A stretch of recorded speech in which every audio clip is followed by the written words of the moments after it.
ये वो श्राप है जिसके कारण चांद की रोशनी खत्म हो रही थी और पूरी पृथ्वी पर अंधेरा छाने लगा था। शिव को तुरंत प्रकट होना पड़ा। ये कहानी शुरू होती है प्रजापति दक्ष से, जिन्होंने अपनी 27 नक्षत्र पुत्रियों का विवाह चंद्रदेव से इस शर्त पर किया था कि वह सभी के साथ समान व्यवहार करेंगे। लेकिन चंद्रदेव का सारा प्रेम और ध्यान सिर्फ उनकी एक पत्नी रोहिणी पर ही केंद्रित हो गया। बाकी 26 पत्नियों की उपेक्षा और दुख से जब उनकी शिकायतें प्रजापति दक्ष तक पहुंची तो क्रोधित होकर उन्होंने चंद्रदेव को श्राप दे दिया। तुमने मेरे वचन को तोड़ा है, जाओ, तुम्हारा सारा तेज, सारी कलाएं और तुम्हारी सारी सुंदरता धीरे धीरे खत्म हो जाएगी और तुम क्षय रोग से गलकर नष्ट हो जाओगे। श्राप तुरंत असर करने लगा। चांद का प्रकाश हर पल कम होने लगा, जिससे धरती पर वनस्पतियों और औषधियों का रस सूखने लगा। सृष्टि का संतुलन बिगड़ने लगा। अपने अंत को निकट देखकर भयभीत चंद्रदेव ने ब्रह्मा जी से उपाय पूछा। ब्रह्मा जी ने उन्हें गुजरात के प्रभास क्षेत्र में समुद्र तट पर जाकर महादेव की तपस्या करने को कहा। चंद्रदेव ने उस पवित्र स्थान पर एक शिवलिंग स्थापित किया और घोर तपस्या की। उनकी भक्ति से प्रसन्न होकर भगवान शिव प्रकट हुए। उन्होंने कहा,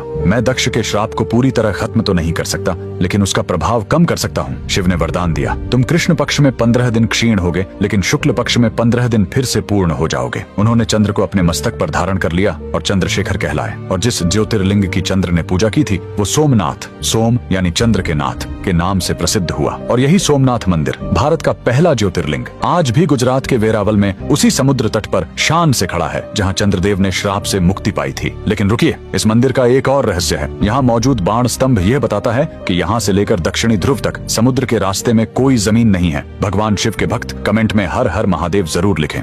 ब्रह्म मुरारि सुरार्चितलिङ्गम् निर्मल पाशित शोभितलिङ्गम् जन्मज दुःख विनाशकलिङ्गम् तत्प्रणमामि सदा शिवलिङ्गम् देवमुनि प्रवरार्चितलिङ्गम् कामदहं करुणाकरलिङ्गम् रावण तर्प विनाशनलिङ्गम् तत्प्रणमामि सदा शिवलिङ्गम् सर्वसुगन्धि सुलेपितलिङ्गम् बुद्धि विवर्तन कारणलिङ्गम् सिद्धसुरासुर वन्दितलिङ्गम् तत्प्रणमामि सदा शिवलिङ्गम् कनक महामणि पूजितलिङ्गम् पणिपतिवेष्टित शोभितलिङ्गम् तच्छु यज्ञ विनाशनलिङ्गम् तत्प्रणमामि सदा शिवलिङ्गम्।